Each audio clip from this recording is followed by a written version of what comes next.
Hello दोस्तों, आपका अपना YouTube चैनल इसके ग्लोबल क्लासेज में फिर से स्वागत है। आज हम लोग बिहार जीके की 140 प्लस महत्वपूर्ण सभी प्रकार के प्रश्नों का उत्तर सहित व्याख्या करेंगे।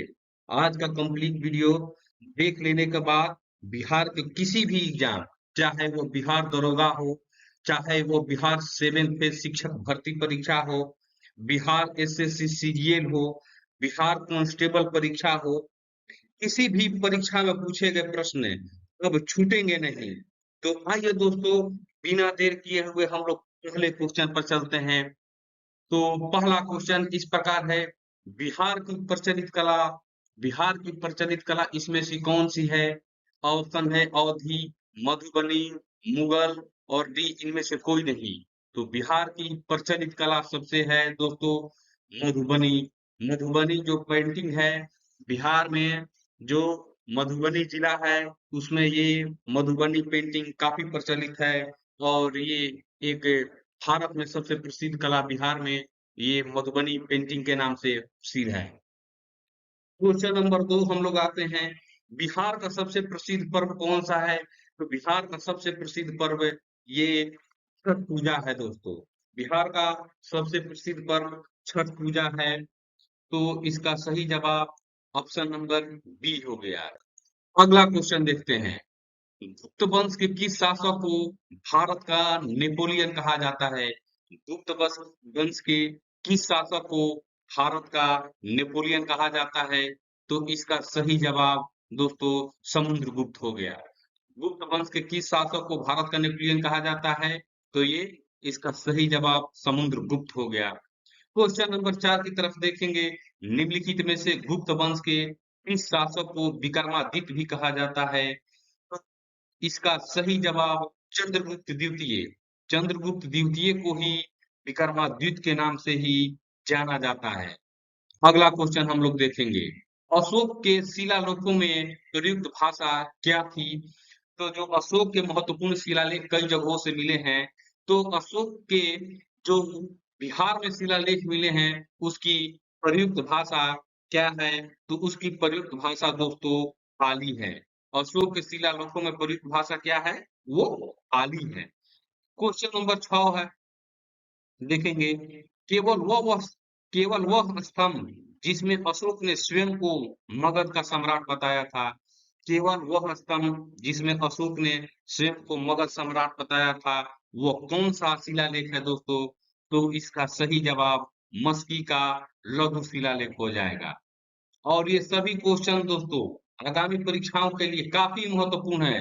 तो ध्यान से देखते चलिए, और जिन क्वेश्चन का आपको उत्तर मालूम है वो आप लोग अपने से एक कॉपी पेन लेकर टिक लगाते चलिए और देखिए कि 140 प्लस क्वेश्चनों में आपका कितना सही होता है और बिहार के बारे में आपकी कितनी जानकारी है। ठीक है, तो हम लोग चलते हैं नेक्स्ट क्वेश्चन पर। नेक्स्ट क्वेश्चन है, जिसके ग्रंथ में चंद्रगुप्त मौर्य का विशेष रूप से वर्णन हुआ है वह कौन सा है? यानी कि ये जो लेखक हैं इनके कौन से ग्रंथ में चंद्रगुप्त मौर्य का विशेष रूप से वर्णन हुआ है? तो इसका सही जवाब विशाखदत्त हो गया। अगला क्वेश्चन है, निम्नलिखित में से किस मौर्य राजा ने दक्कन पर विजय की थी? निम्नलिखित में से किस मौर्य शासक या मौर्य राजा ने दक्कन पर विजय की थी? तो ये दोस्तों ये चंद्रगुप्त हो गया। चंद्रगुप्त मौर्य ने दक्कन पर विजय की थी। आगे देखते हैं हम लोग, पाटलिपुत्र के संस्थापक कौन थे? क्वेश्चन नंबर 9 है, पाटलिपुत्र के संस्थापक कौन थे? तो पाटलिपुत्र के संस्थापक, इसका सही जवाब उदयन हो जाएगा दोस्तों। इसका सही जवाब उदयन हो जाएगा। क्वेश्चन नंबर 10 है, उदयन के बाद मगध साम्राज्य पर किस राजवंश का शासक स्थापित हुआ? उदयन के बाद मगध साम्राज्य पर किस राजवंश का शासन स्थापित हुआ? तो 10 का सही जवाब है नंद वंश है।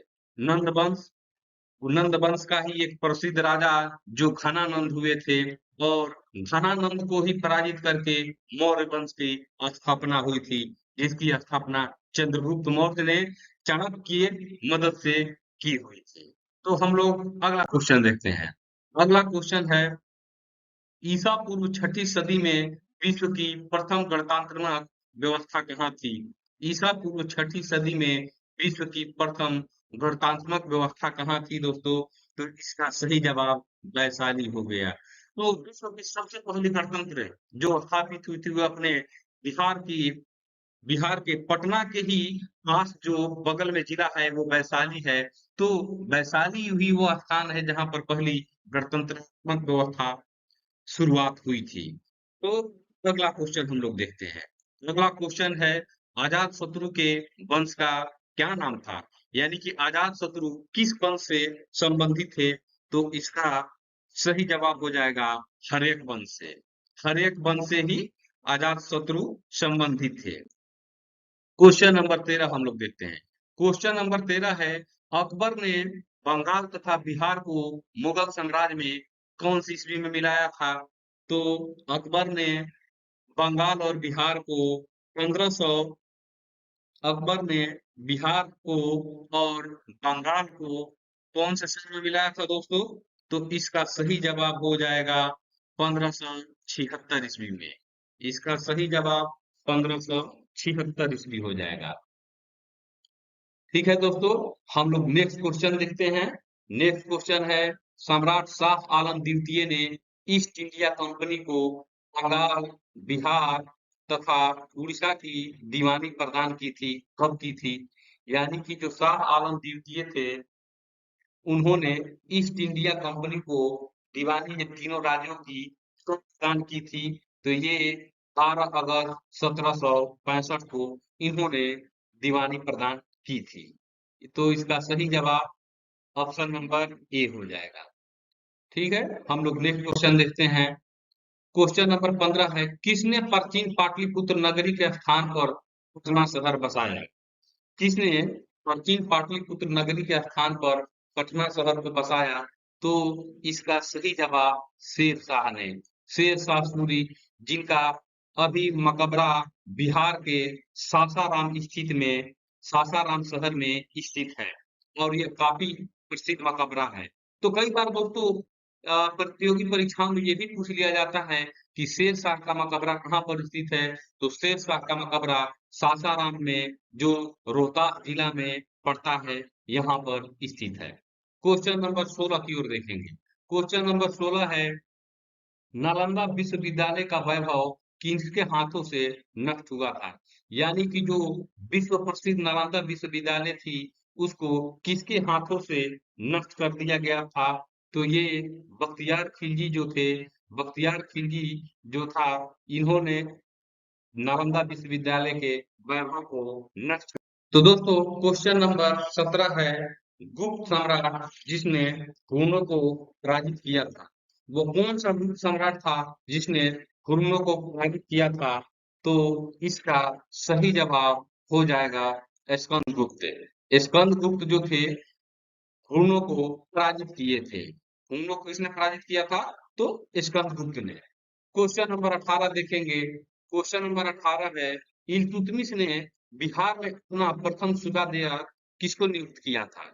यानी इल्तुतमिश जो गुलाम वंश में गुलाम वंश से संबंधित थे, इसको इन्होंने बिहार में अपना प्रथम सूबादार किसे नियुक्त किया था? तो ये मालिक जानी जो थे इन्हीं को अपना प्रथम सूबादार बिहार में नियुक्त किया था। क्वेश्चन नंबर 19 है। क्वेश्चन नंबर 19 है किस मुसलमान शासक के शासनकाल में बिहार की खोई हुई प्रतिष्ठा आंशिक रूप से पुनः स्थापित हुई? क्वेश्चन है किस मुसलमान शासक के शासनकाल में बिहार की खोई हुई प्रतिष्ठा आंशिक रूप से पुनः स्थापित हुई? तो इसका सही जवाब हो जाएगा शेरशाह सूरी के शासनकाल। आगे हम लोग देखते हैं।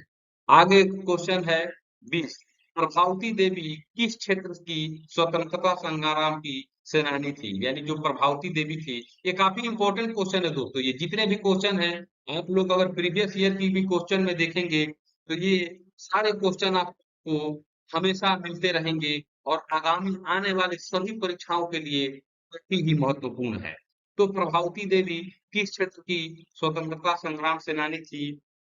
इसका सही जवाब हो जाएगा चंपारण। ये वही चंपारण है दोस्तों जहां पर गांधी जी ने अपना खुला आंदोलन चालू किया था। वही जो तिनकठिया प्रणाली थी उसी के विरुद्ध में जो गांधी जी ने राजकुमार शुक्ल के बुलाने पर चंपारण में आए हुए थे। तो वहीं की स्वतंत्रता सेनानी जो थी, ये प्रभावती देवी थी। क्वेश्चन नंबर 21 है, बिहार में किस स्थान पर भारतीय राष्ट्रीय कांग्रेस का 1922 का अधिवेशन हुआ था? तो ये 1922 का अधिवेशन बिहार के कौन से स्थान पर हुआ था दोस्तों? तो इसका सही जवाब हो जाएगा गया। 1922 में कांग्रेस का जो अधिवेशन हुआ वो गया में हुआ। हम लोग अगला क्वेश्चन देखते हैं। अगला क्वेश्चन है, चंपारण आंदोलन से कौन सा संबंधित नहीं था? यानी कि कौन कौन इसमें जो चार ऑप्शन है, डॉक्टर राजेंद्र प्रसाद, जेबी कृपलानी, अनुग्रह नारायण सिंह, जयप्रकाश नारायण सिंह, जयप्रकाश नारायण, ये इसमें से कौन सा जो क्रांतिकारी नेता थे जो चंपारण आंदोलन से संबंधित नहीं थे? इसका सही जवाब हो जाएगा जयप्रकाश नारायण।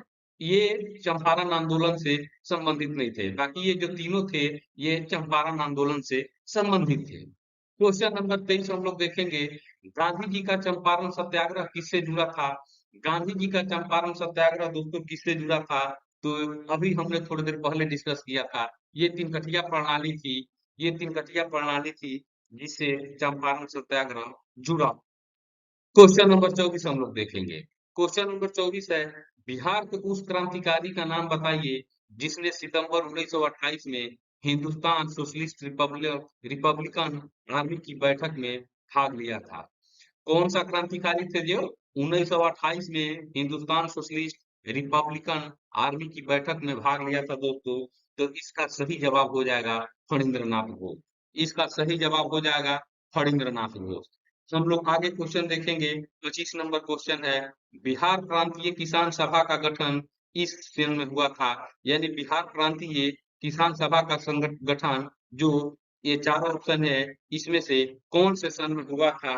तो इसका सही जवाब हो जाएगा मार्च 1929 में ये बिहार प्रांतीय किसान सभा का गठन हुआ था। नेक्स्ट क्वेश्चन हम लोग देखेंगे। क्वेश्चन नंबर 26 है। क्वेश्चन नंबर 26 है, बिहार कांग्रेस सोशलिस्ट पार्टी का गठन कब हुआ था? बिहार सोस, बिहार कांग्रेस सोशलिस्ट पार्टी का गठन कब हुआ था? तो इसका सही जवाब 1934 में हुआ था। बिहार कांग्रेस सोशलिस्ट पार्टी का गठन कब हुआ था? तो 1934 में हुआ था। और इसके संस्थापक कौन थे? यानी बिहार सोशलिस्ट पार्टी के संस्थापक कौन थे? तो इसके संस्थापक थे जयप्रकाश नारायण जी थे।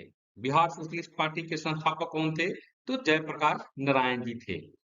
क्वेश्चन नंबर 28 है, कांग्रेस सोशलिस्ट पार्टी की पहली बैठक पटना में हुई थी। कांग्रेस सोशलिस्ट पार्टी की पहली बैठक पटना में हुई थी, तो ये कब हुई थी? तो इसका सही जवाब दोस्तों 1934 हो जाएगा। इसका सही जवाब 1934 हो जाएगा। कांग्रेस सोशलिस्ट की पहली बैठक जो पटना में हुई थी, ये कब हुई थी? तो 1934 में हुई थी।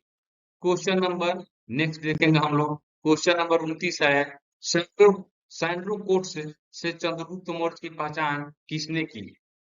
सैंड्रो कोट से चंद्रगुप्त मौर्य की पहचान किसने कराई थी या किसने की? सैंड्रो कोट से चंद्रगुप्त मौर्य की पहचान किसने की? तो इसका सही जवाब हो जाएगा William Jones. Sir William Jones हो जाएगा। इनके आगे सर विलियम जोन्स का नाम लगता है। इनका पूरा नाम सर विलियम जोन्स है। ठीक है, हम लोग नेक्स्ट क्वेश्चन देखेंगे। अर्थशास्त्र के अनुसार सीता भूमि का अभिप्राय क्या है? अर्थशास्त्र के अनुसार सीता भूमि जो थी वो क्या थी? तो सीता भूमि किसे कहा जाता था? तो ये जनजातियों द्वारा जो जोते जाने वाली भूमि थी, इसी को दोस्तों सीता भूमि कहा जाता था। नेक्स्ट क्वेश्चन हम लोग देखेंगे। नेक्स्ट क्वेश्चन है, मुंगेर का बढ़ैया पाल विद्रोह का उद्देश्य क्या था? मुंगेर का बढ़िया काल विद्रोह का उद्देश्य क्या था? मुंगेर का बढ़िया काल विद्रोह का उद्देश्य क्या था दोस्तों? तो इसका सही जवाब हो जाएगा बकास भूमि की वापसी की मांग। बकास भूमि की वापसी की मांग इसका सही जवाब हो जाएगा। क्वेश्चन नंबर 32 हम लोग देखेंगे।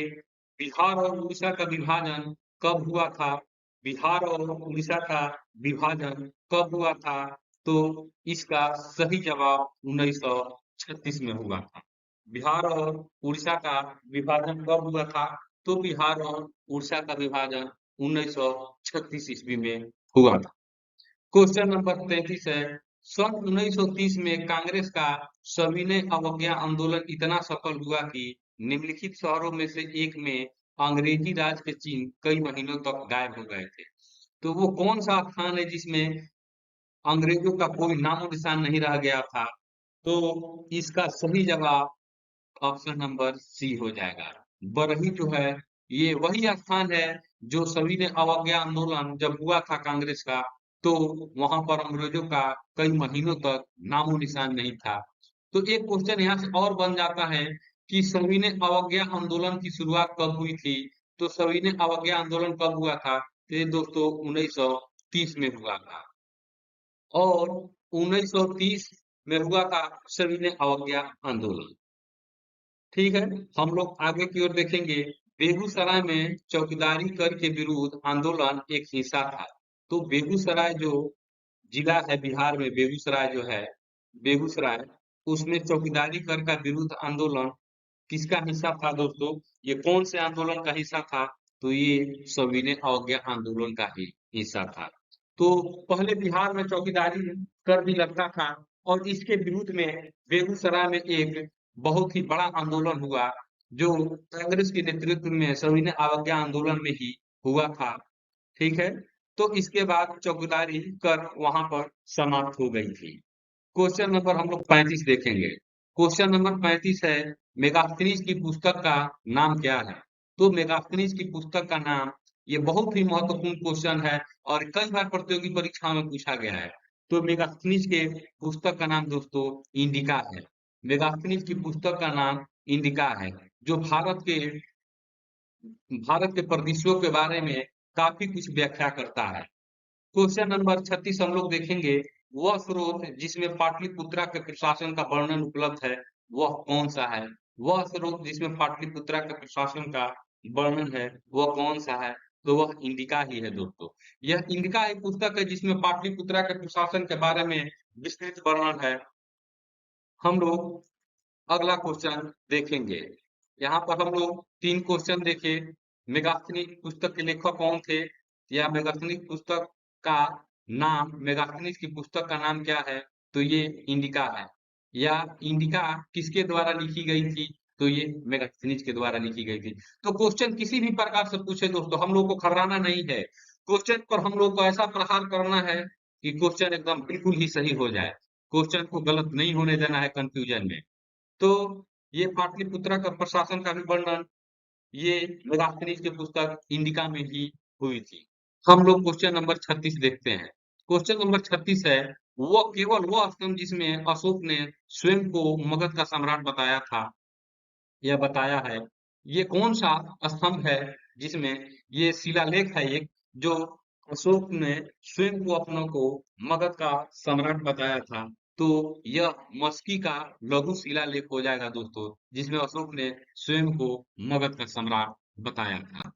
क्वेश्चन नंबर 38 की ओर देखेंगे। क्वेश्चन नंबर 38 है, बंगाल के किस नवाब ने मुंगेर को अपनी राजधानी बनाई? यानी बंगाल के जो कौन से नवाब थे जो मुंगेर को अपनी राजधानी बनाई थी? तो इसका सही जवाब हो जाएगा मीर कासिम। मीर कासिम ही जो थे, वो मीर कासिम जो बंगाल के नवाब थे, तो इन्होंने मुंगेर को अपनी राजधानी बनाई। क्वेश्चन नंबर 39 देखेंगे। निम्नलिखित में से किस भारतीय को रॉबर्ट क्लाइव ने बिहार का दीवान नियुक्त किया था? रॉबर्ट क्लाइव ने किसको बिहार का दीवान नियुक्त किया था दोस्तों? तो इसका सही जवाब हो जाएगा सिताब राय। किसको किया था? सिताब राय को किया था। क्वेश्चन नंबर 40 देखेंगे। क्वेश्चन नंबर 40 है, अशोक के ब्राह्मी अभिलेखों को सर्वप्रथम किसने पढ़ा था? किसने पढ़ा था? एक क्वेश्चन एक और आता है, अशोक के अभिलेखों को सर्वप्रथम किसने पढ़ा था? तो अशोक के अभिलेखों को प्रिंसेप ने पढ़ा था। जेम्स प्रिंसेप इनका पूरा नाम है। अशोक के अभिलेखों को सर्वप्रथम प्रिंसेप यानी जेम्स प्रिंसेप ने पढ़ा था। अगला क्वेश्चन हम लोग देखेंगे, सम्राट अशोक के पिता कौन थे? तो सम्राट अशोक के पिता बिंदुसार थे। जो सम्राट अशोक के जो पिता थे वो बिंदुसार थे, जो मौर्य वंश के प्रतापी राजा थे। मौर्य वंश के प्रतापी राजा अशोक, जो शालीन के युद्ध के बाद पूरा युद्ध छोड़कर पूरा बौद्ध धर्म को अपना लिया था। उन्होंने शालीन युद्ध के बाद पूरा बौद्ध धर्म को अपना लिया था। तो हम लोग नेक्स्ट क्वेश्चन देखेंगे। नेक्स्ट क्वेश्चन है गोलघर। गोलघर का निर्माण किस गवर्नर जनरल के समय में हुआ था? तो गोलघर का निर्माण किस गवर्नर जनरल के समय में हुआ था दोस्तों? तो यहाँ पर इसका सही जवाब हो जाएगा लॉर्ड कॉर्नवालिस के शासनकाल में हुआ। किस गवर्नर के शासनकाल में हुआ था? तो लॉर्ड कॉर्नवालिस के शासनकाल में हुआ था। क्वेश्चन नंबर 43 है 1830 के दशक में पटना नगर केंद्र था। पटना नगर केंद्र था, किसका केंद्र था? 1830 के दशक में यह दोस्तों पटना जो था यह बहावी आंदोलन का केंद्र था। तो बिहार का पटना काफी परिदृश्यों से आधुनिक भारत में महत्वपूर्ण था, जो अ, जिसमें बहुत सारा आंदोलन, बहुत सारा चीज हुआ था और ये काफी आंदोलनों का ये पटना केंद्र था। और अभी फिलहाल में ही इसको पटना बोला जाता है, पहले इसको पाटलिपुत्रा बोला जाता था। क्वेश्चन नंबर 44 हम लोग देखेंगे। क्वेश्चन नंबर 44 है किस मगध सम्राट ने स्वयं को एक राट कहा था? किस मगध सम्राट ने स्वयं को एक राट कहा था? तो इसका सही जवाब हो जाएगा, इसका सही जवाब हो जाएगा महापद नंद ने कहा था। महापद नंद ने किया था, इसको स्वयं को अपने आप को एक राट कहा था। क्वेश्चन नंबर 45 है नंद वंश के पश्चात मगध पर किस राजवंश का स्थापना हुआ था? तो इसका सही जवाब हो जाएगा मौर्य वंश। इसको हम लोग पहले ही थोड़ा देर पहले ही डिस्कस कर चुके थे कि नंद वंश के जो राजा घनानंद थे, इनको चंद्रगुप्त मौर्य जी के द्वारा हराकर मौर्य वंश की स्थापना की गई थी। और चंद्रगुप्त के गुरु जो थे वो चाणक्य थे। कौन थे? तो चाणक्य थे। क्वेश्चन नंबर 46 है निम्नलिखित में से मगध का कौन सा राजा सिकंदर महान का समकालीन था? जो सिकंदर जो थे वो कौन से भारतीय राजा के समकालीन थे? तो इसका सही जवाब घनानंद हो जाएगा। ये इसका सही जवाब घनानंद ही हो जाएगा। आगे हम लोग देखते हैं। आगे क्वेश्चन है 47 1857 का विद्रोह का बिहार में 15 जुलाई 1857 से 20 जनवरी 1858 तक का केंद्र कौन था? तो इसका केंद्र जगदीशपुर था। 1857 के विद्रोह का बिहार में 15 जुलाई 1857 से 20 जनवरी 1858 तक का केंद्र जगदीशपुर था, जो बिहार के भोजपुर जिले में अभी पड़ता है। और यहीं के राजा बाबू वीर कुंवर सिंह थे, जिन्होंने 1857 की क्रांति में बिहार का नेतृत्व किया था। क्वेश्चन नंबर 48 है पटना के 1857 के स्वतंत्रता संग्राम के नेता कौन थे? तो पटना के स्वतंत्रता संग्राम के नेता कौन थे 1857 में? तो इसका सही जवाब दोस्तों, इसका सही जवाब पीर अली खां जो थे, ये पटना के 1857 के स्वतंत्रता संग्राम के नेता थे। कौन थे? पीर अली। क्वेश्चन नंबर 49 है 1857 की क्रांति के बिहार के नेता के रूप में किन्हें जाना जाता था? तो 1857 की क्रांति में बिहार के नेता कुंवर सिंह जी थे। कौन थे? कुंवर सिंह जी थे बिहार के नेता। क्वेश्चन नंबर 50 की ओर देखेंगे। क्वेश्चन नंबर 50 है बिहार बंगाल से पृथक कब हुआ था? तो बिहार बंगाल से कब पृथक हुआ था? ये 1912 में हुआ था। और बिहार से उड़ीसा कब अलग हुआ था? तो हम लोगों ने वो देख लिया है, 1936 में हुआ था। तो बिहार बंगाल से पृथक कब हुआ? 1912 में हुआ। क्वेश्चन नंबर 51 देखेंगे। बिहार में अलग प्रांत के लिए आंदोलन, जिसके परिणाम स्वरूप वर्ष 1911 में बिहार एवं उड़ीसा के नए प्रांत का निर्माण हुआ, का नेतृत्व किसने किया था? तो बिहार में अलग प्रांत के लिए आंदोलन, जिसके परिणाम स्वरूप वर्ष 1911 में बिहार एवं उड़ीसा के नए प्रांत का निर्माण हुआ, का नेतृत्व इसमें से कौन से नेता ने किया था? तो इसका सही जवाब सच्चिदानंद सिन्हा जी ने किया था। हम लोग क्वेश्चन नंबर 52 देखेंगे। क्वेश्चन नंबर 52 है, बिहार में परमानेंट सेटलमेंट लागू करने का कारण क्या था? बिहार में परमानेंट सेटलमेंट लागू करने का कारण क्या था दोस्तों? तो इसका सही जवाब है जमींदारी प्रथा जो थी। बिहार में काफी जमींदारी प्रथा जो फैली हुई थी उसका निर्मूलन यानी कि उसको हटाना ही परमानेंट सेटलमेंट लागू करने का उद्देश्य था। क्वेश्चन नंबर 53 है। क्वेश्चन नंबर 53 है, बिहार राज्य में सबसे लंबा रेल पुल किस नदी पर स्थित है? तो बिहार राज्य में सबसे लंबा रेल पुल कहाँ पर स्थित है दोस्तों? कौन सी नदी पर स्थित है दोस्तों? तो इसका सही जवाब सोन नदी पर स्थित है। और कहाँ पर स्थित है? तो वो डिहरी ऑनसन में स्थित है। कहाँ पर स्थित है? तो वो डिहरी ऑनसन में। क्वेश्चन नंबर 54 है, बिहार के कुल भौगोलिक क्षेत्र का वनाच्छादित प्रतिशत है, कितना प्रतिशत है भौगोलिक क्षेत्र का वनाच्छादन? ये सब 2011 की डाटा जो मिली थी उसके अनुसार हम स- बात कर रहे हैं। तो इसका सही जवाब इसका सही जवाब 17% हो जाएगा। यानी कि वन से आच्छादित क्षेत्र भौगोलिक क्षेत्र बिहार में कितना है? तो वो ये 17% है। इसका सही जवाब ये होगा 17%। हम लोग आगे की ओर देखेंगे। आगे है क्वेश्चन नंबर 55, चंपारण नील आंदोलन के राष्ट्रीय नेता कौन थे? चंपारण नील आंदोलन के राष्ट्रीय नेता कौन थे? तो चंपारण नील आंदोलन के राष्ट्रीय नेता दोस्तों महात्मा गांधी जी थे। महात्मा गांधी जी थे। क्वेश्चन नंबर 56 है, हजारीबाग में बिहारी स्टूडेंट कॉन्फ्रेंस का 16वां अधिवेशन हुआ। हजारीबाग में बिहारी स्टूडेंट कॉन्फ्रेंस का 16वां अधिवेशन कब हुआ था? तो ये 1921 ईस्वी में बिहारी स्टूडेंट कॉन्फ्रेंस का अधिवेशन हुआ था। क्वेश्चन नंबर 56 है 57 है, कौटिल्य का अर्थशास्त्र कितने अधिकरणों में विभाजित था? ये कौटिल्य का अर्थशास्त्र जो है कितने अधिकरणों में विभाजित है? तो ये इसका सही जवाब डी हो जाएगा। ये 15 अधिकरणों में विभाजित है। कौटिल्य का अर्थशास्त्र जो थे, कई बार ये भी क्वेश्चन पूछ देता है कि अर्थशास्त्र के लेखक कौन थे, चाहे अर्थशास्त्र की लेखक कौन थे? तो ये कौटिल्य ही थे जो अर्थशास्त्र को सर्वप्रथम लिखे थे। और इनकी जो अर्थशास्त्र है वो 15 अधिकरणों में विभाजित है। क्वेश्चन नंबर 58 है, मौर्य काल में शिक्षा का सर्वाधिक प्रसिद्ध केंद्र कौन था? मौर्य काल में शिक्षा का सर्वाधिक प्रसिद्ध केंद्र कौन था दोस्तों?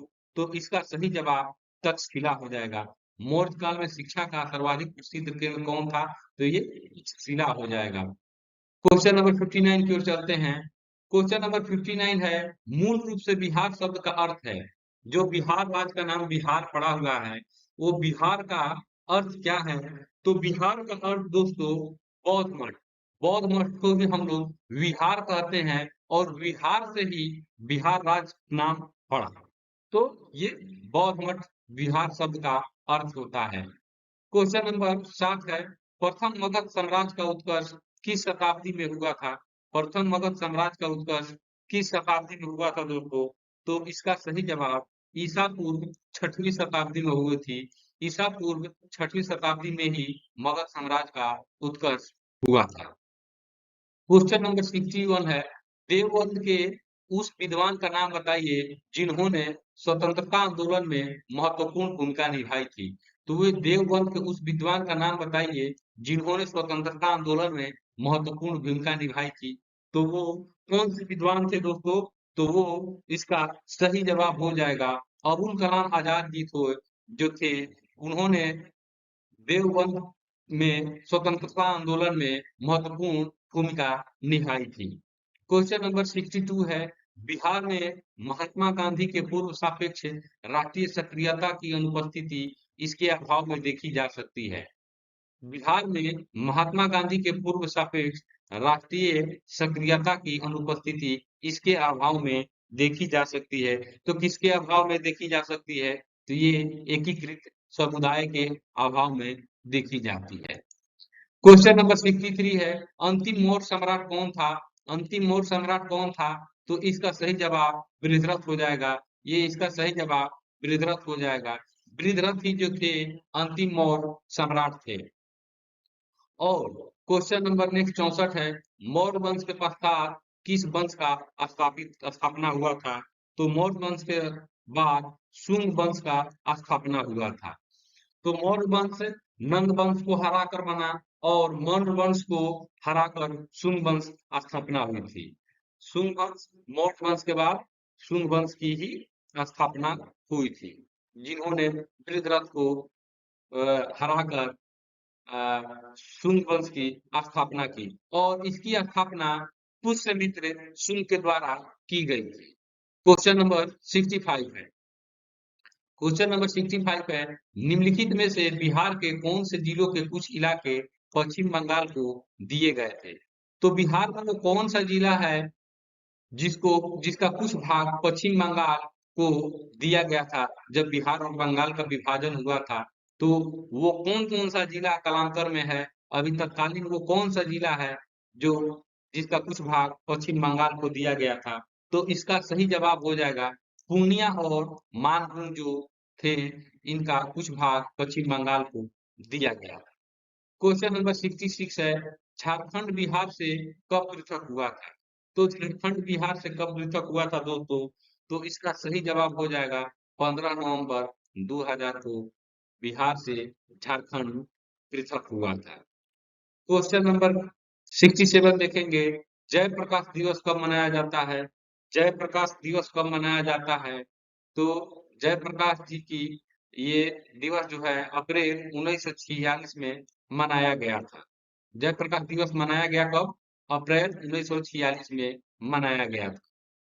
क्वेश्चन नंबर 68 है, स्वतंत्रता पूर्व बिहार में समाजवादी विचारधारा के प्रसार का श्रेय किसे जाता है? स्वतंत्रता पूर्व बिहार में समाजवादी विचारधारा के प्रसार का श्रेय किसे जाता है? तो इसका सही जवाब हो जाएगा कांग्रेसी कार्यकर्ताओं की क्रांतिकारिता को जाता है। इसका सही जवाब हो जाएगा कांग्रेसी कार्यकर्ताओं की क्रांतिकारिता को जाता है। क्वेश्चन नंबर 69 है, इसके प्रयत्नों से बिहार प्रांतीय कांग्रेस का दूसरा अधिवेशन हुआ था? तो इसमें से कौन से क्रांतिकारी नेता थे जिनके प्रयास से बिहार प्रांतीय कांग्रेस का दूसरा अधिवेशन हुआ था? तो इसका सही जवाब हो जाएगा श्री दीप नारायण सिंह जो थे, इन्हीं के प्रयत्नों से बिहार में प्रांतीय कांग्रेस का दूसरा अधिवेशन हुआ। क्वेश्चन नंबर 70 है दोस्तों, भारतीय राष्ट्रीय कांग्रेस का 27वां अधिवेशन किस स्थान पर हुआ था? भारतीय राष्ट्रीय कांग्रेस का 27वां अधिवेशन किस स्थान पर हुआ था? तो ये पटना के बांकीपुर में हुआ था। कहाँ पर हुआ था दोस्तों? ये बांकीपुर में हुआ था। कहाँ पर हुआ था 27वां अधिवेशन? तो ये बांकीपुर में हुआ था।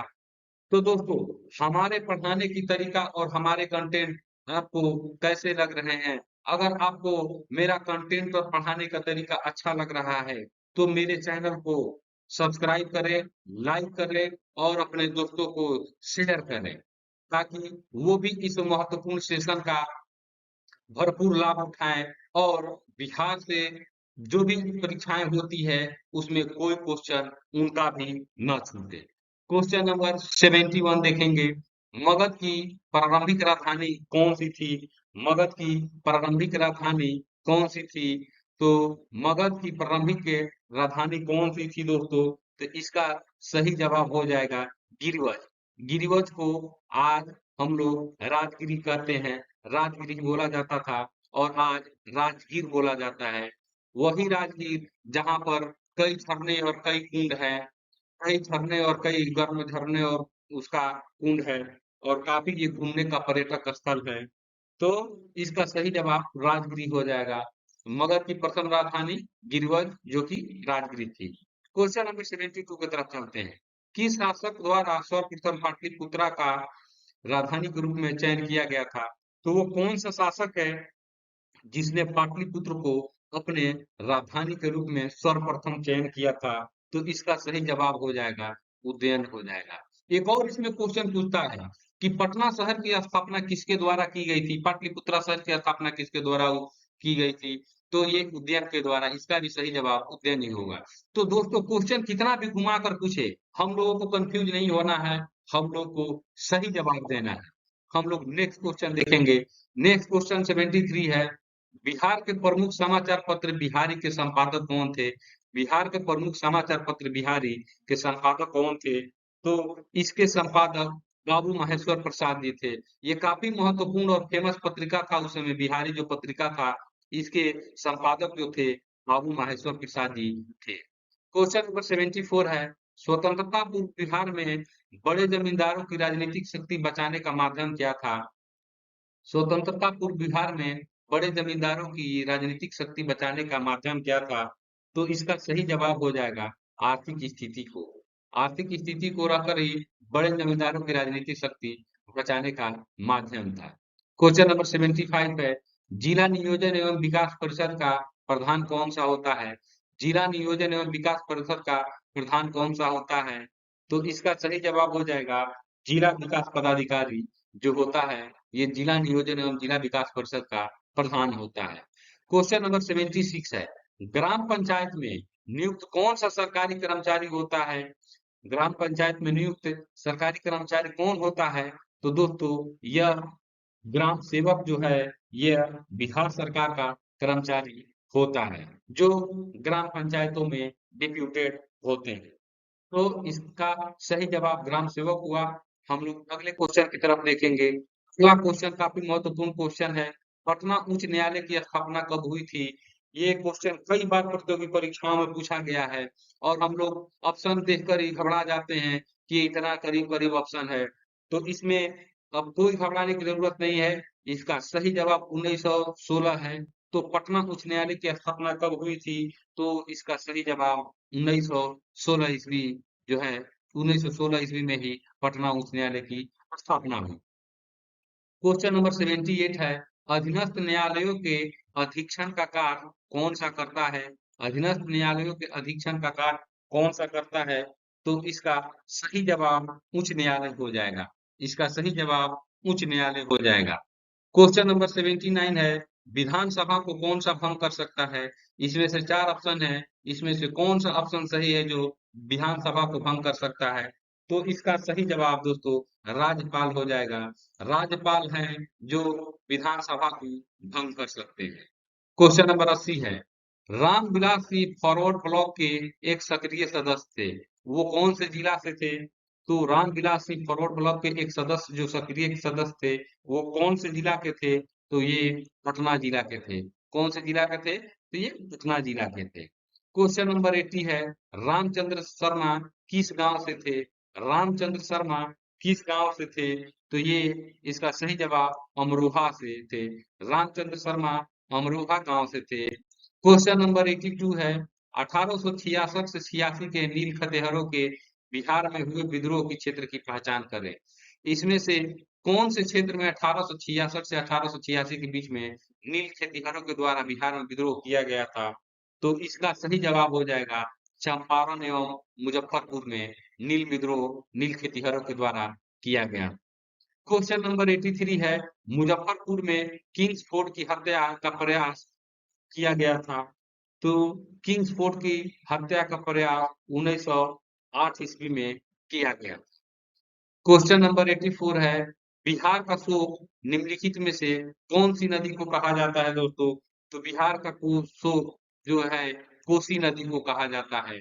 ये ऐसी नदी है जो बार बार अपने धारा प्रवाह को बदलते रहती है, इसलिए इस नदी को बिहार का शोक कहा जाता है।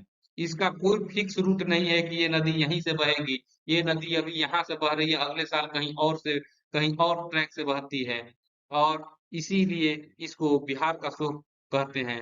ये बारिश के दिनों में, बरसात ऋतु में बिहार में काफी, उत्तरी बिहार में काफी तबाही मचाती है, इसलिए इस नदी को हम लोग बिहार का शोक कहते हैं। क्वेश्चन नंबर 85 है, आम की वह प्रजाति जो केवल बिहार में ही पाई जाती है।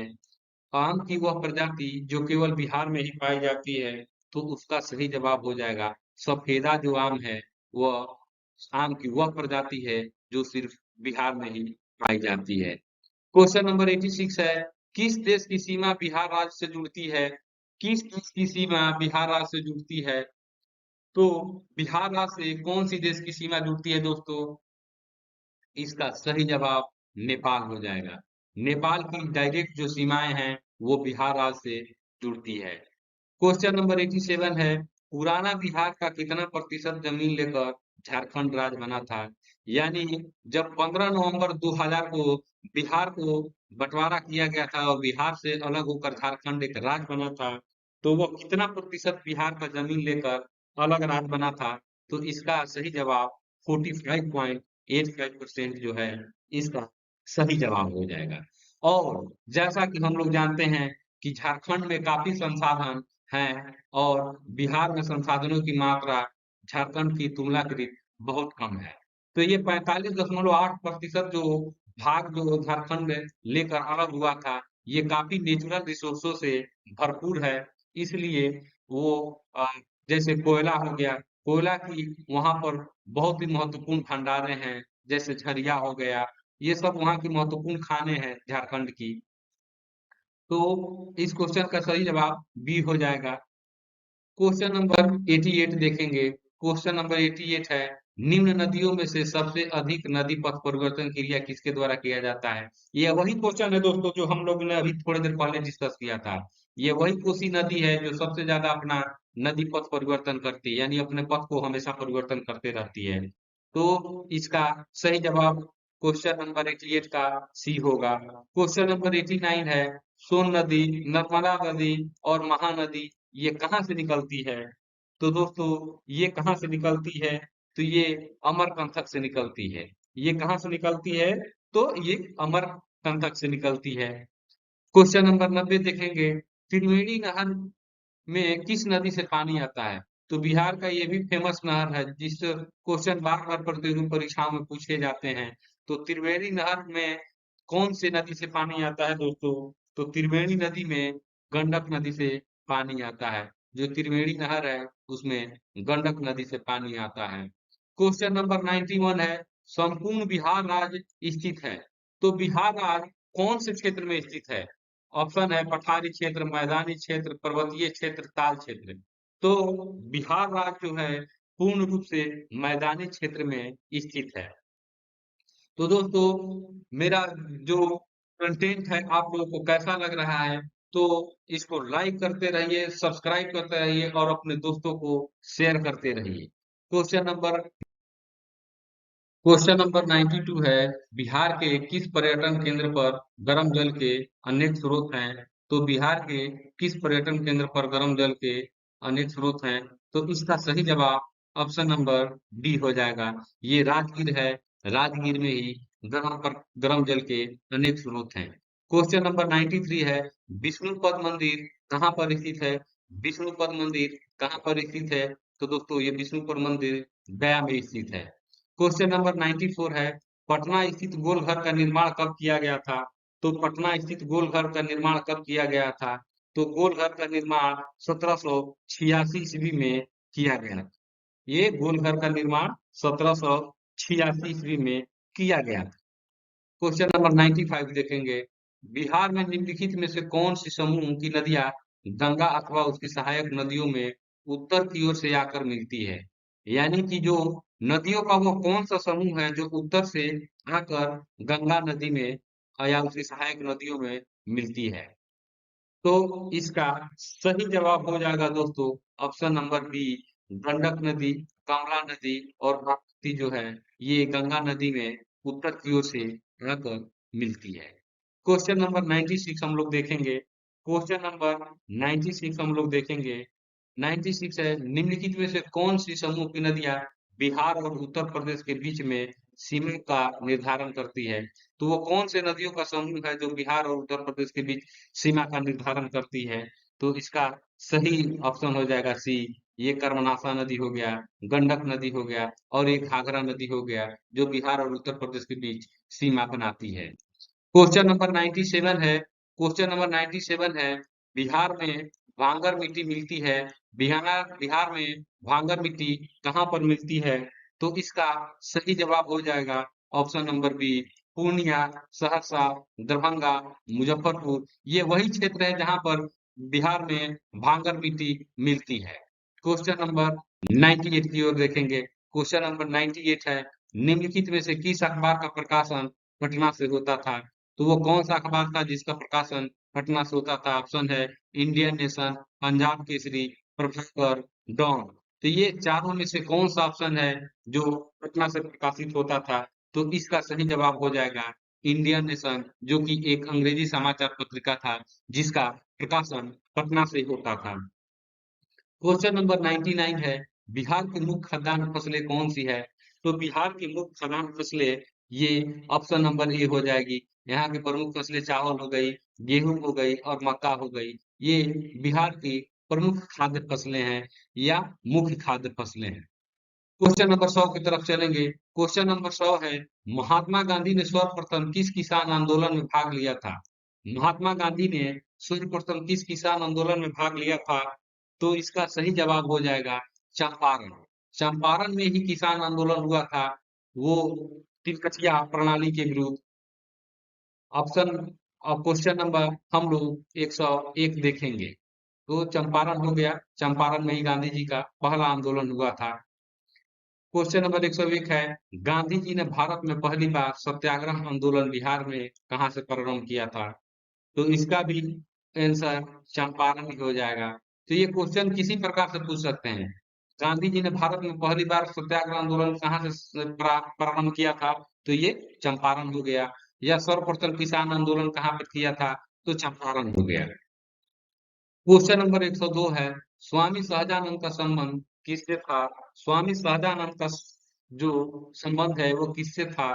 तो स्वामी सहजानंद का जो संबंध है वो बिहार के किसान आंदोलन के साथ था। बिहार के किसान आंदोलन के साथ स्वामी सहजानंद जी का संबंध था। क्वेश्चन नंबर 103 है, चंद्रगुप्त मौर्य के गुरु कौन थे? चंद्रगुप्त मौर्य के गुरु कौन थे? तो ये दोस्तों चाणक्य इनके गुरु थे। क्वेश्चन नंबर 104 देखेंगे, बिहार में 1857 की क्रांति के नेता कुंवर सिंह जी का देहांत कब हुआ था? बिहार में 1857 की क्रांति के नेता कुंवर सिंह जी का देहांत कब हुआ था? तो इसका सही जवाब हो जाएगा 9 मई 1858 को कुंवर सिंह जी का देहांत हुआ था। क्वेश्चन नंबर 105 है, राजकुमार शुक्ला किस गांव के निवासी थे? राजकुमार शुक्ला किस गांव के निवासी थे? तो ये मुरली भरहरवा गांव के निवासी थे। मुरली भरहरवा गांव के निवासी राजकुमार शुक्ला जी थे। क्वेश्चन नंबर 106 है, बिरसा मुंडा का कार्य क्षेत्र कौन सा था? बिरसा मुंडा का कार्य क्षेत्र कौन सा था दोस्तों? तो ये रांची है, जो अभी झारखंड की राजधानी है। तो झारखंड की राजधानी रांची ही बिरसा मुंडा जी का कार्य क्षेत्र था। अब क्वेश्चन नंबर 107 देखेंगे।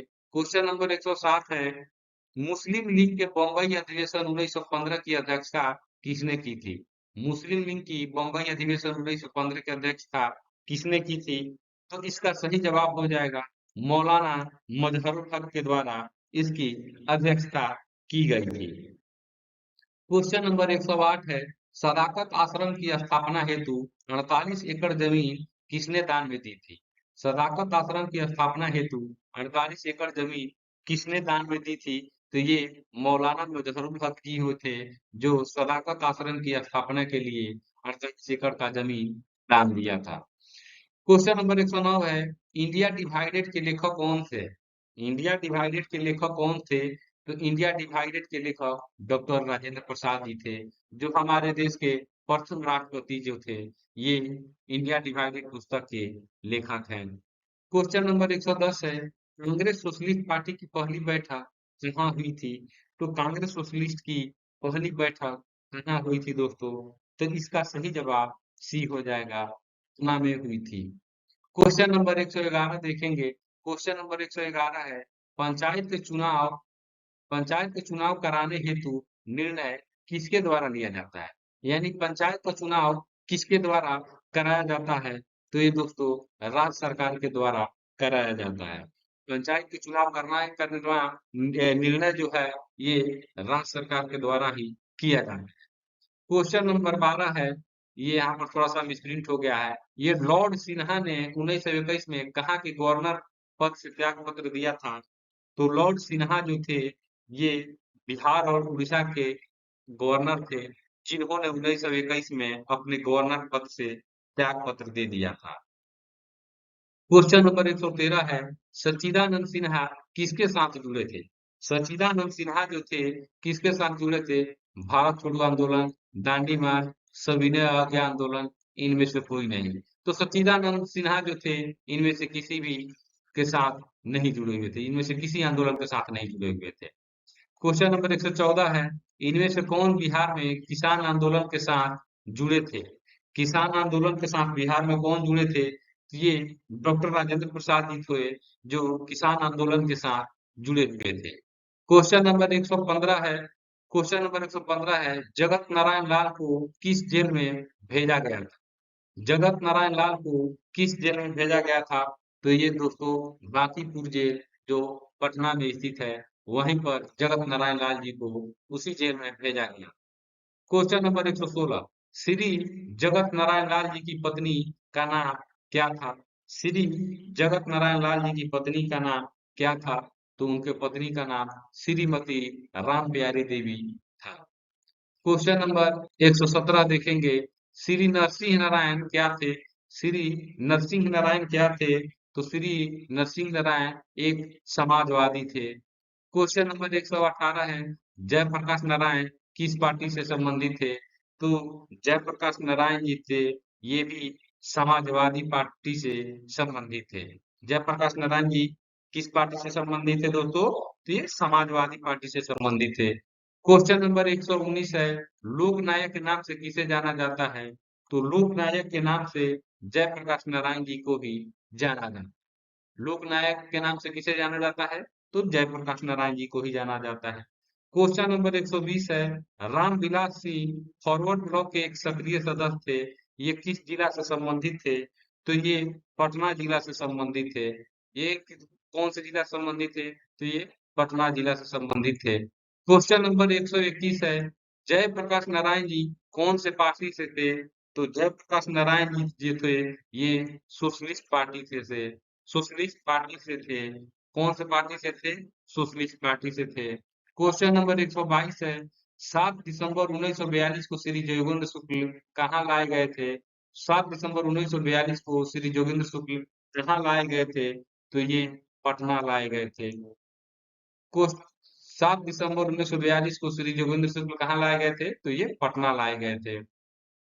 क्वेश्चन नंबर 123 है, बिहार में प्रति हजार पुरुषों पर महिलाओं की सबसे कम जनसंख्या वाला जिला कौन सा है? बिहार में प्रति हजार पुरुषों पर महिलाओं की सबसे कम जनसंख्या वाला जिला कौन सा है दोस्तों?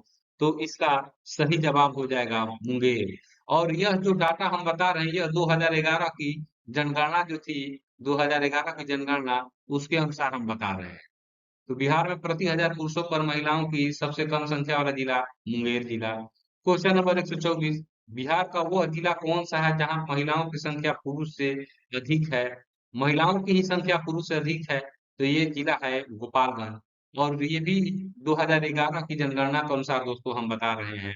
तो 2011 की जनगणना में बिहार का गोपालगंज जिला वो एकमात्र इकलौता जिला था जहां पर महिलाओं की संख्या पुरुषों से अधिक थी। क्वेश्चन नंबर 125 हम लोग देखेंगे। क्वेश्चन नंबर 125 है, बिहार राज्य की कुल जनसंख्या कितनी है? तो बिहार राज्य की कुल जनसंख्या कितनी है दोस्तों? तो बिहार राज्य की कुल जनसंख्या 104.099 मिलियन जो है ये बिहार राज्य की कुल जनसंख्या थी। कब? 2011 की जनगणना के अनुसार। क्वेश्चन नंबर 126 है, 2011 की जनगणना के अनुसार बिहार की कुल जनसंख्या में पुरुष और महिलाएं कितनी कितनी थे? तो 2011 की जनगणना के अनुसार बिहार की कुल जनसंख्या में पुरुष और महिलाएं कितनी थी? तो इसका सही जवाब ऑप्शन नंबर डी हो जाएगा। इसका सही जवाब ऑप्शन नंबर डी हो जाएगा। ये डी वाला जो ऑप्शन है इसका सही जवाब हो जाएगा।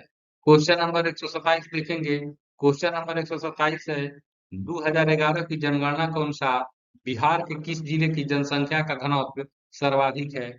यानी कि कौन सा ऐसा जिला है बिहार का जहां का जनसंख्या घनत्व सबसे ज्यादा था? तो वो दोस्तों वह जिला बिहार का शिवहर जिला जो था वो जनसंख्या घनत्व वहां पर सबसे अधिक था। तो इसी का एक अगला एक और क्वेश्चन है कि बिहार का सबसे कम जनसंख्या घनत्व वाला जिला कौन सा हो गया, तो इसका सही जवाब कैमूर हो गया। 128 का आंसर बी हो गया। ये कैमूर जिला है, ये सबसे कम जनसंख्या घनत्व वाला जिला था। और सबसे अधिक जनसंख्या घनत्व वाला जिला शिवहर हो गया। क्वेश्चन नंबर 129 देखेंगे, बिहार का सबसे कम जनसंख्या वाला जिला कौन सा है। बिहार में सबसे कम जनसंख्या वाला जिला कौन सा है, तो इसका सही जवाब डी हो जाएगा। शेखपुरा जिले की जनसंख्या 2011 की जनगणना के अनुसार सबसे कम थी। क्वेश्चन नंबर 130 है, 2011 की जनगणना के आधार पर किस जिले की सर्वाधिक जनसंख्या हो गई, तो इसका सही जवाब हम लोग जैसा कि जानते हैं पटना जिला जो हो गया 2011 की जनगणना के आधार पर इस जिले की सर्वाधिक जनसंख्या है। क्वेश्चन नंबर 131, जयप्रकाश नारायण जी किस आंदोलन से संबंधित थे, तो जयप्रकाश नारायण जी कौन से आंदोलन से संबंधित थे दोस्तों, तो ये भारत छोड़ो आंदोलन से जयप्रकाश नारायण जी संबंधित थे। क्वेश्चन नंबर 132 है, निम्नलिखित में से कौन सी पुस्तक जयप्रकाश नारायण जी की रचना नहीं है, तो इसमें से कौन सी पुस्तक, जो 4 पुस्तक का नाम यहाँ पर दोस्तों दिया हुआ है, इसमें से वह कौन सी पुस्तक है जो जयप्रकाश नारायण जी के द्वारा नहीं लिखी गई थी, तो ये क्वेश्चन नंबर 132 का ए हो जाएगा, हिंद स्वराज हो जाएगा। बाकी ये टुवर्ड्स टूर रिवोल्यूशन जो हो गया, प्रिजन डायरी हो गया, रिवोल्यूशनरी क्वेस्ट हो गया, ये तीनों जो पुस्तकें हैं जयप्रकाश नारायण जी की रचना है। क्वेश्चन नंबर 133 हम लोग देखेंगे। क्वेश्चन नंबर 133 है, निम्नलिखित में से किस नगर में जापानियों ने विश्व शांति स्तूप का निर्माण कराया था, तो इसका सही जवाब ऑप्शन नंबर बी हो जाएगा। राजगीर में जो था ये विश्व शांति स्तूप का निर्माण जापानियों के द्वारा कराया गया है। क्वेश्चन नंबर 134 है, मखदूम कुंड कहाँ पर स्थित है, तो मखदूम कुंड कहाँ पर स्थित है दोस्तों, तो ये भी राजगीर में स्थित है। मखदूम कुंड राजगीर में स्थित है। क्वेश्चन नंबर 135 है, यह एक स्टेटमेंट है, हम बहुत बड़ी भूल करेंगे यदि हम बिहार की जनता और उनके मंत्रिमंडल को लिंग के नेताओं के हिंसक और असभ्य आक्रमणों के आगे आरक्षित छोड़ देंगे। वर्ष 1946 में यह बात किसने कही थी, तो यह बात दोस्तों सरदार पटेल जी ने कही थी। यह बात किसने कही थी, सरदार पटेल जी ने कही थी। क्वेश्चन नंबर 136 है, बिहार केसरी से किसे संबोधित किया जाता है, तो बिहार केसरी से किसे संबोधित किया जाता है दोस्तों, तो ये डॉक्टर श्री कृष्ण सिंह जी को बिहार केसरी से संबोधित किया जाता है। क्वेश्चन नंबर 137 है, निम्नलिखित में से किस नगर में सूर्य मंदिर स्थित है, निम्नलिखित में से किस नगर में सूर्य मंदिर स्थित है, तो ये देव हो गया। देव में ही सूर्य मंदिर स्थित है। क्वेश्चन नंबर 138 है, नौ नालंदा महाविहार किसके लिए विख्यात है, नौ नालंदा महाविहार किसके लिए विश्व विख्यात है, तो ये वेनसांग का स्मारक जो है नौ नालंदा महाविहार इसी के लिए ये विख्यात है। क्वेश्चन नंबर 139 है, बोध गया में जो बोधि वृक्ष अपने वंश की कौन सी पीढ़ी का है, तो यह बोध गया में बोधि वृक्ष अपने वंश की कौन सी पीढ़ी का है, तो ये चतुर्थ पीढ़ी का है। कौन सा पीढ़ी का है दोस्तों, तो ये चतुर्थ पीढ़ी का है। क्वेश्चन नंबर 140 है, बोध गया में महाबोधि मंदिर बनाया गया था, बोध मंदिर में बनाया गया है, महाबोधि मंदिर कहाँ बनाया गया है, कौन से स्थान में बनाया गया है, तो इसका सही जवाब जहां पर गौतम बुद्ध जी को ज्ञान प्राप्त हुआ था, यहीं पर महाबोधि मंदिर का बोध गया में निर्माण हुआ। क्वेश्चन नंबर 141 है, ये इस स्लाइड का और इस सेशन का लास्ट क्वेश्चन है, जिसका सही जवाब आप लोग इस वीडियो के कमेंट में करेंगे और इसका सही जवाब हम देखते हैं कि कौन कौन से दोस्त कर रहे हैं। और इसका हम लोग इसी में हम लोग इसका उत्तर पहले ही देख चुके हैं। तो दोस्तों आप लोगों के लिए ये क्वेश्चन है, ईसा पूर्व 6ठी शताब्दी में विश्व की प्रथम गणतंत्रात्मक व्यवस्था कहाँ थी, तो इसका ये 4 ऑप्शन है, तो इसमें से कौन सा ऑप्शन सही है, ये आप लोग हमें कमेंट बॉक्स में कीजिए। तो आज का ये सेशन आप लोगों को कैसा लगा दोस्तों, अगर ये मेरा सेशन अच्छा लगा तो आप लोग मेरे चैनल को लाइक करें, सब्सक्राइब करें और अपने दोस्तों को शेयर करें, ताकि वो भी इस वीडियो के माध्यम से बिहार के अति महत्वपूर्ण जो क्वेश्चन प्रतियोगी परीक्षाओं के लिए बनते हैं, उनका भी एक भी क्वेश्चन न छूटे। तो दोस्तों, इसी के साथ हम इस सेशन को समाप्त करते हैं। जय हिंद दोस्तों।